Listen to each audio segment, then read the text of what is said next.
Mali, rapport de la CDH de l'ONU, une autre instrumentalisation de l'opinion. Telle est notre grande interrogation.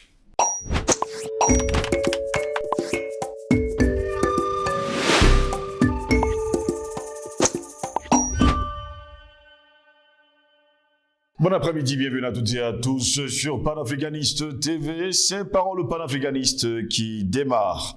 Les Nations Unies ont accusé vendredi 12 mai dernier l'armée malienne et les combattants étrangers d'avoir exécuté en mars 2022 au moins 500 personnes lors d'une opération anti-djihadiste dans le centre du pays. Dans un rapport accablant élaboré à partir d'une enquête de la division des droits de l'homme de la mission des casques bleus déployée depuis 2013 au Mali, le Haut Commissariat des Nations Unies aux droits de l'homme estime avoir des motifs raisonnables de croire qu'au moins 500 personnes, dont une vingtaine de femmes et 7 enfants, auraient été exécutées par les forces armées maliennes et les personnels militaires étrangers, après que la zone avait été totalement maîtrisée entre le 27 et le 31 mars 2022 à Moura. Si l'on comprend bien ce rapport, mesdames, messieurs, la MINUSMA fait des enquêtes sur le sol malien, fait survoler les satellites et les drones pour contrôler l'espace territorial malien, mais est incapable de dire aux autorités maliennes où se trouvent les terroristes. Conclusion, la MINUSMA est au Mali pour espionner le pays, mais non pour aider les Maliens à lutter contre le terrorisme. À quoi bon encore laisser cette mission de l'ONU continuer sa sale besogne sur le territoire malien? À ce propos, le Haut Commissariat a aussi dit que des motifs raisonnables a des motifs de croire que 58 femmes et jeunes filles ont été victimes de viols et d'autres formes de violences sexuelles. Il fait état d'actes de torture sur les personnes arrêtées. Lorsque ce sont les soldats français qui sont accusés de pédophilie, de viol, de vol, eh bien, ces soldats, mesdames, messieurs, n'ont pas un procès sur le sol africain. Et d'ailleurs, quand ils vont en France, on déclare un non-lieu. Mais là maintenant, il faut bien sûr s'acharner sur les autorités maliennes, s'acharner sur les instructeurs, on va le dire comme ça, russes, pour dire que ce sont eux les étrangers qui ont abattu 500 personnes à Moura. Les États-Unis, le Royaume-Uni, le Canada, dans une déclaration commune de leurs ambassades, se sont dit très préoccupés par les conclusions du rapport qui impliquent des éléments des forces armées maliennes et surtout le groupe Wagner soutenu par la Russie dans ces crimes avérés. Ils ont pressé le gouvernement malien de publier rapidement les résultats de l'enquête ouverte par la justice militaire en avril 2002 et 2022 et de juger les responsables de ces effroyables actes de violence. Qui sont-ils pour donner des leçons aux autorités maliennes? Comme à leur habitude, mesdames, messieurs, les instructeurs russes sont pointés du doigt. Oui, le Canada, les États-Unis, la France, le Royaume-Uni, comme ils n'aiment pas la Russie, tout de suite vont déclarer haut et fort que ce sont eux les coupables. Voilà pourquoi nous nous interrogeons. Mali, rapport de la CDH, on parle bien sûr de la Commission des droits humains, de l'ONU, une autre instrumentalisation de l'opinion, c'est notre grande interrogation. Pour répondre à nos questions, nous sommes avec Patient Parfendom, homme politique, il est notre invité cet après-midi. Patient Parfendom, bon après-midi, bienvenue à vous. Bon après-midi, Sylvie Josselengos. Bon après-midi à nos nombreux internautes. Bon après-midi à nos techniciens. Bonjour particulier à ces fonctionnaires de l'ONU, surtout dans leurs différents démembrements, dont on ne sait pas très bien comment ils ont été faits pour te recruter, qui jouent maintenant les agents, n'est-ce pas, les supplétifs de l'impérialisme occidental pour essayer de dire des contre-vérités et salir, n'est-ce pas, des volontés authentiques, légitimes du peuple africain qui s'expriment par des pouvoirs qui font la fierté des Africains aujourd'hui, comme celle du colonel Assimi Goïta, comme celui du colonel Assimi Goïta au Mali. Alors, ces flibustiers des temps modernes, tapis dans ces organisations internationales, mais qui sont pour la plupart dans tous ces loges maçonniques d'un autre âge que vous pouvez bien vous imaginer, voient d'un très mauvais œil, n'est-ce pas, cette nouvelle réalité, ce nouveau paradigme qui se crée sur le continent africain et cette volonté affichée et par le peuple africain et par les dirigeants que nous célébrons de dire non à cette nouvelle tentative d'assujettissement de nos peuples et de nos espaces, mais oui à cette nouvelle volonté africaine de dire ici et maintenant, de clamer haut et fort ici et maintenant sa volonté de souveraineté. Pour eux, c'est un danger. Exactement comme ce célèbre chancelier allemand, n'est-ce pas? Helmut Kohl, qui disait ouvertement que surtout, il ne faut pas que l'Afrique s'industrialise. Je crois que pour ces brigands déguisés en fonctionnaires tapis dans ces organisations de l'ONU, de cette ONU-là, surtout, pas que l'Afrique, n'est-ce pas, retrouve sa souveraineté. C'est le début, ils vont continuer à pondre des rapports pour salir les autorités maliennes, les autorités centrafricaines, les autorités guinéennes et burkinabées, dans l'optique de tenter de faire encore avaler des couleuvres comme ça aux Africains qui continuent de dire l'ONU a dit que, RFI a dit que, France 24 a dit que, chers messieurs, nous ne sommes plus à ce niveau. Nous ne sommes plus à ce niveau et nous allons continuer à apporter notre petite pierre à l'édifice pour une refondation totale et de l'ONU et des différents démembrements de ce système. Parce que nous ne pouvons plus continuer à accepter que les gens qui sont payés, n'est-ce pas, avec l'argent de la conscience internationale, soient en réalité les supplétifs d'un ordre ancien qui s'agrippe à tout pour pouvoir s'éterniser. Cela n'est plus possible aujourd'hui. Donc ce rapport est un véritable chiffon qu'il faut déchirer avec la dernière énergie et la foutre aux poubelles de l'histoire, parce qu'en réalité, c'est une tentative de domestication, une fois de plus, de nos volontés, et ça ne peut plus passer. Ça ne peut plus passer. Patient Parfum Douban parle de 500 personnes qui ont été tuées à Mora. Je pose donc la question, que fait la MINUSMA finalement sur le sol malien, si c'est pour aider justement la commission des droits de l'homme de l'ONU de faire des rapports? Donc, non, vous voyez donc que ces gens-là, ils travaillent en étroite collaboration avec les amis terroristes. Ce sont des espions qui sont dans votre camp et qui renseignent l'ennemi. Donc, l'ONU a la capacité de voir comment l'armée assassine ses propres concitoyens à Mora, oui, mais elle n'a pas la capacité de voir comment les djihadistes s'organisent pour venir attaquer les populations civiles au Mali ou bien au Burkina. Vous voyez cette tenue-là? Et ils sont là-bas dans le salon feutré de leur bureau à New York et ils prennent des rapports. Je dis que non, il faut mettre fin à ce cirque-là. Il faut mettre fin à ce cycle et justement, on a la chance d'avoir la capacité de répondre à ce genre à partir d'un excellent outil, ce missile Kinjal que constitue Panafricanist TV. On le dit, c'est terminé. C'est terminé. Le coup de poignard de l'Afrique sera violent vis-à-vis de toutes ces petites organisations qui essaient de vouloir nous amener à difficulté dans des constructions aussi glauques que celles de ce fameux rapport. Nous leur disons, votre rapport, il est faux. Et les conclusions sont nulles et de nul fait. L'Afrique n'y croit plus.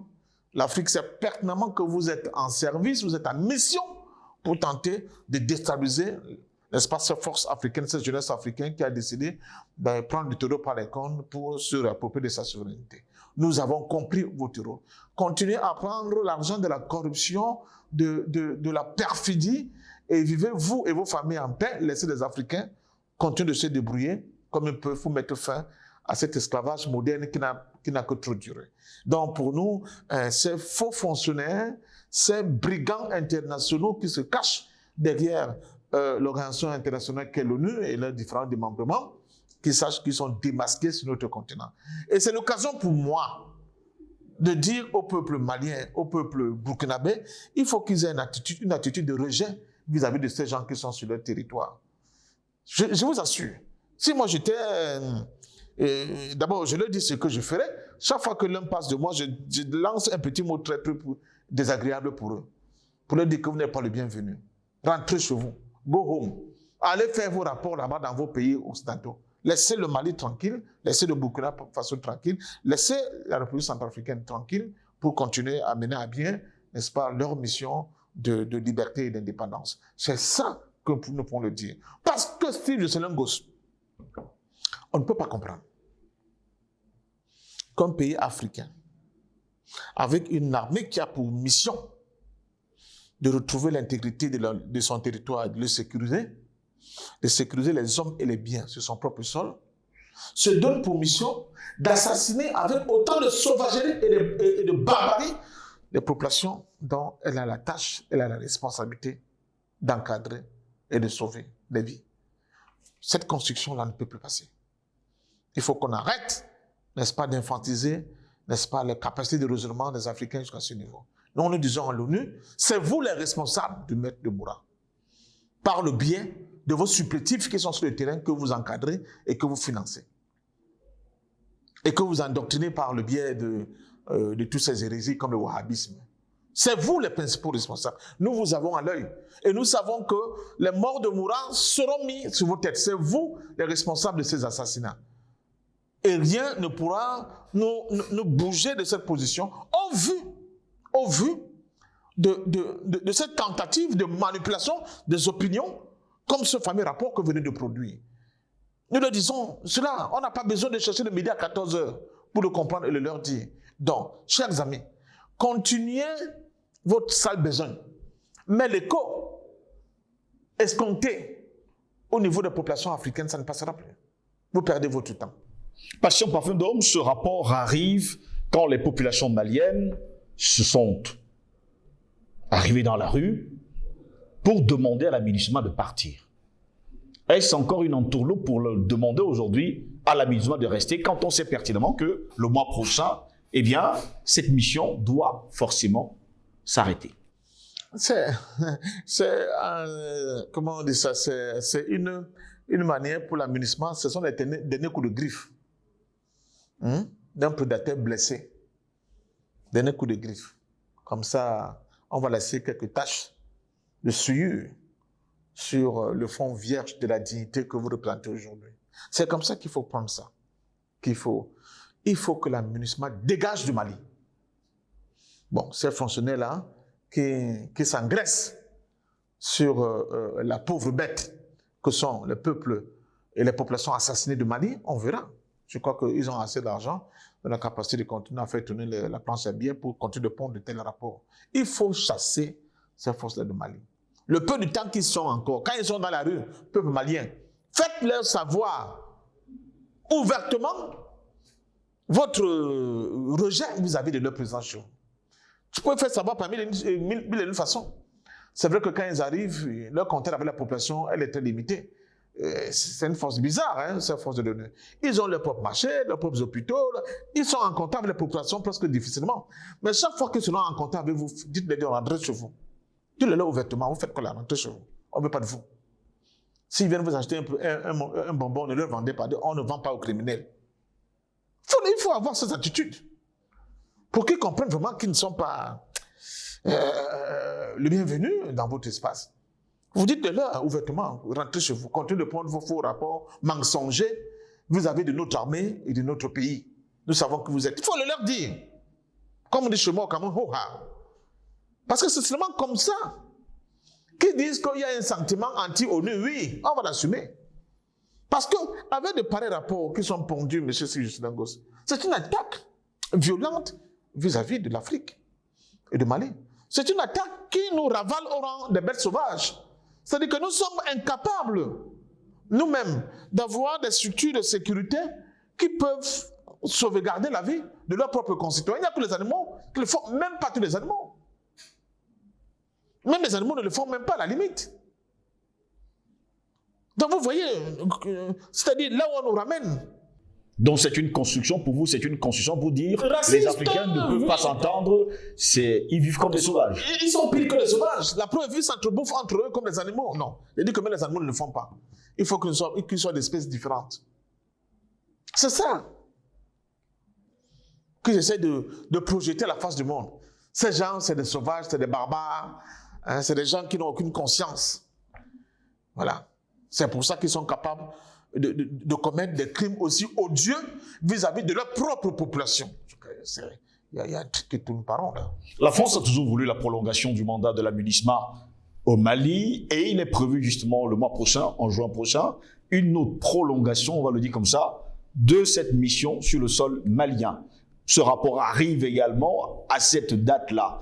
Est-ce pour dire aujourd'hui que oui, nous savons que vous êtes encore sauvages, nous voulons rester pour continuer à vous garder dans un enclos? C'est pour justifier leur présence. La France est présente au Mali par différentes déclinaisons. C'était d'abord la force Barkhane, Takuba, tout ce que vous voulez, machin. Mais elle est aussi présente. Dans la MINUSMA. Dans la MINUSMA, elle est à l'intérieur. À un moment donné, je crois que c'était même un Français qui était toujours le patron de la MINUSMA. Non, quand on dit on ne veut plus, Pas Kango. On n'a plus besoin de vous. Comme on disait au Cameroun, Roland Pré, go home. Munisma, go home, rentrez chez vous. On ne veut pas de vous. Parce que vous n'êtes pas une force, vous êtes dans la co-belligérance en réalité. Vous êtes une force d'appui aux terroristes internationaux. C'est ce que vous êtes. C'est ce que vous êtes. Vous êtes des espèces d'hommes liges. Vous êtes des espèces de cellules dormantes qui viennent en aide, de manière d'active même, aux terroristes. C'est ce que vous êtes. Oh, mais ces gens-là, je ne sais pas. C'est très grave. Mais parce qu'ils sont convaincus que sans eux, bon, nous allons mourir. Heureusement que lors de la lutte contre Boko Haram, les pays, le Cameroun, le Tchad, le Nigeria et le Niger, n'ont pas appelé le nous au secours. Mais on a réglé le problème. Le problème a été réglé. Donc vous ne pouvez pas me dire que, surtout avec les muscles qui nous arrivent là, vous voyez le renforcement de l'arsenal militaire et du côté du Mali et du côté de la République centrafricaine, que là maintenant, avec notre nouveau partenaire russe, ouais, vraiment j'aimerais être à Bamako ou bien à Bangui ces jours-ci pour aller faire un petit bisou sur les beaux avions qui sont arrivés. On dit que voilà, des éléments de force, de puissance nous sont donnés. On peut doter de ça maintenant. Avec vous, depuis plus de 100 ans comment vous appelez ça? De coopération et de fraternité, d'amitié naturelle. On a eu quoi? Les FAL. C'est les FAL. Et 5 coups. Les fusils de la Première Guerre mondiale, comment on l'appelait encore? J'ai oublié. Mon grand-père avait un de ces vieux fusils-là. C'est avec ça qu'on va combattre les djihadistes. Mais il faut faire attention. Il faut arrêter de nous prendre pour des canards boiteux. Non, les marxistes, les marxiens, des trucs comme ça là. Non. On est face à une agression violente. Il faut qu'on ait la capacité de répondre à cette agression par les moyens modernes. Au lieu de tout faire pour qu'on devienne des chairs à canon. Pour vos supplétifs sur notre terrain. Je dis que les terroristes que vous voyez là, ce sont les supplétifs des armées noires de l'Occident sur le continent africain. Le Mali, le Premier ministre par intérim, Maïga, il a dit de haut de la tribune de l'ONU, nous avons les preuves. Si la France dit que les garçons acceptaient que le Conseil de sécurité de l'ONU siège sur la question, on va vous apporter les preuves, on les a. C'est une niette catégorique. Vous avez parlé justement de la Russie. Elle est accusée justement parce que dans ce rapport, il est précisé l'armée malienne et des combattants étrangers sont responsables d'avoir exécuté en 2002 au moins 500 personnes lors d'une opération anti-djihadiste dans le centre du pays. Étrangers, entre guillemets, on s'attaque directement aux instructeurs russes. Moi, c'est un peu de bonne guerre. On entend sur la contre-offensive ukrainienne, n'est-ce pas? On a envoyé les chars d'éclair, les chars Abrams, on a envoyé les léopards. Je ne crois qu'il ne manque que des jaguars et tout ce que vous voulez là. Mais oh, c'est où? C'est où? Et les supplétifs là, maquillés de plusieurs formes, les légions internationales, elles sont là-bas. Chaque jour, on tue les mercenaires français, ils sont là-bas. Nous, on a notre partenaire, c'est nous qui l'avons choisi, nous, avec qui nous travaillons. Et ce partenaire, vraiment, nous rend heureux. Regarde les qualités des avions qui arrivent. Oui, notre femme, c'était que on fait le procès à l'Afrique du Sud pour avoir vendu des armes et des munitions à la Russie. Mais nous, on voit la Russie donner des tonnes de munitions à la République centrafricaine. Un pays qui n'a pas de munitions, qui donne des munitions à un autre pays. Il n'a pas d'armée, il donne les armes à notre pays.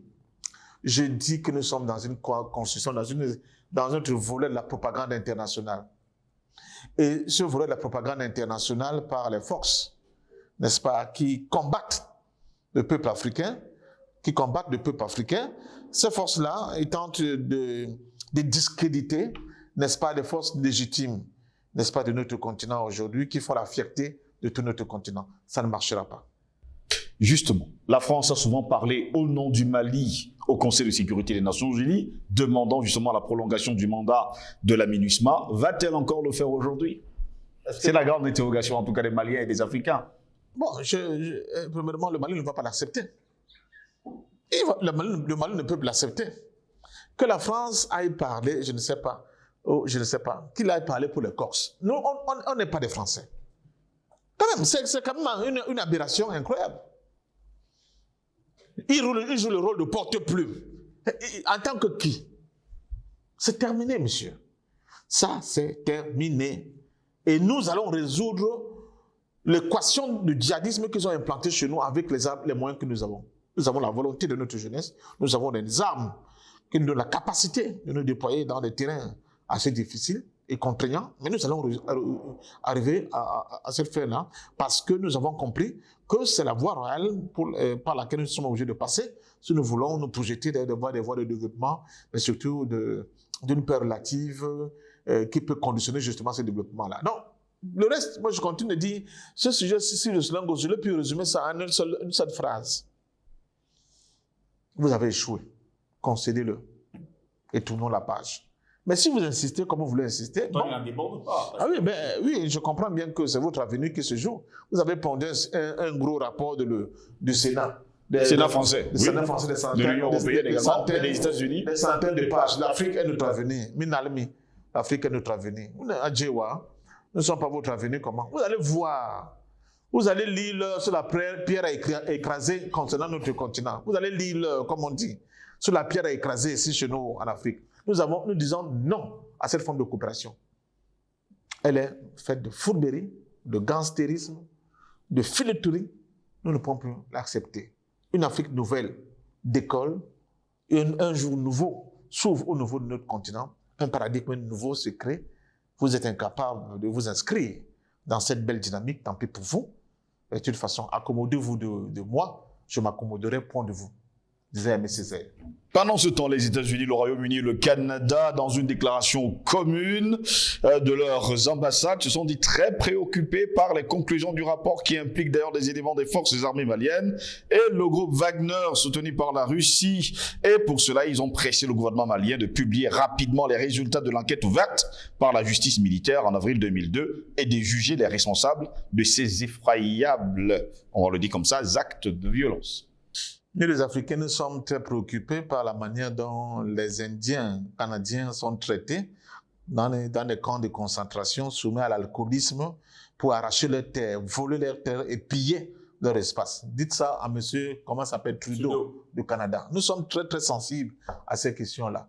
Et à monsieur le Premier ministre anglais d'origine indienne, l'île, c'est Diego Garcia, nous sommes très sensibles, n'est-ce pas, au sort que l'Angleterre, marchant devant l'Éternel, a réservé, n'est-ce pas, à ces pauvres airs qui sont devenus de véritables apatrides, parce que arrachés de leur île chérie, cette île qui a d'ailleurs été vendue aux États-Unis pour qu'une partie serve de base militaire aux Anglais. Nous voyons cela avec beaucoup d'attention et pour nous, ce sont des exemples, n'est-ce pas, de la protection des droits humains que vous nous démontrez là. Ces gens sont disqualifiés pour parler à l'Afrique.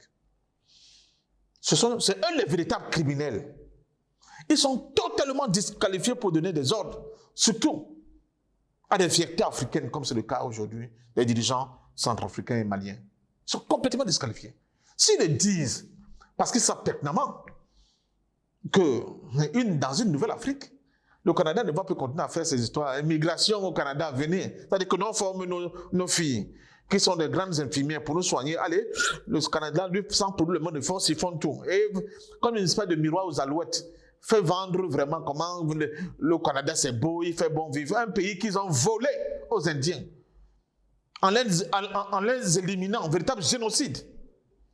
En les confinant dans le camp, même le pape était là-bas en visite, on le lui a rappelé violemment que monsieur, ce que l'Église catholique et tes amis ont fait aux autochtones canadiens ici, cela n'est pas concevable et n'est pas admissible. Oui, c'est vrai, il a demandé pardon, ça ne suffit pas. Parce qu'il faut que c'est l'État du Canada, actuel aussi, qui demande pardon à ces autochtones du Canada. Et que les espaces et des souverainetés leur soient concédées sur leur propre sol. Et non l'avenir fait d'alcooliques. La promotion de l'alcool dans leur communauté par ces autorités canadiennes. Elles sont très très mal placées pour faire de la morale aux Africains aujourd'hui. Voilà. Et à leurs compères anglais et américains, non. Tu sais, ils marchent toujours ensemble. C'est comme des filous qui, dans la jungle du monde, ils s'entendent, ils attaquent leurs proies ensemble, les dépêchent ensemble. C'est vrai que le gros filou que sont les États-Unis d'Amérique, ils prennent toujours la part belle, mais ils laissent toujours des miettes aux autres accompagnateurs. Vous savez, dans la meute des loups, quand le couple alpha ne s'est pas encore nourri, les autres attendent, même si c'est eux qui ont tué la bête. Ils attendent. Très dociles et très disciplinés. C'est quand le mâle alpha et sa compagne sont bien repus que maintenant, allez, comme on dit chez nous, les autres peuvent maintenant venir un peu se remplir la panse aussi. C'est exactement comme ça que fonctionne la communauté internationale. Exactement comme ça. Mais nous, on a déjà vu leur jeu. Et nous sommes organisés en conséquence. Nous sommes prêts aujourd'hui à les affronter. Je pense que ce cinéma-là est terminé. Merci à vous, patient parfait, de m'avoir été des nôtres. C'est moi qui vous dis merci. Courage au vaillant peuple du Mali, au vaillant peuple du Burkina Faso, au vaillant peuple de la Guinée, à l'excellent vaillant peuple de la République centrafricaine, au président Faustin Archange Touadéra. Vous êtes notre fierté. Tenez bon, tenez bon. Vous montrez la voie, n'est-ce pas, à des millions, à des centaines de millions d'Africains aujourd'hui. L'avenir se souviendra de vous comme ceux qui ont eu le courage de prendre notre direction. Nous mettons la clé sur le paillasson pour cette édition de Parole panafricaniste. Au plaisir de vous retrouver très bientôt. Bonne journée à toutes et à tous.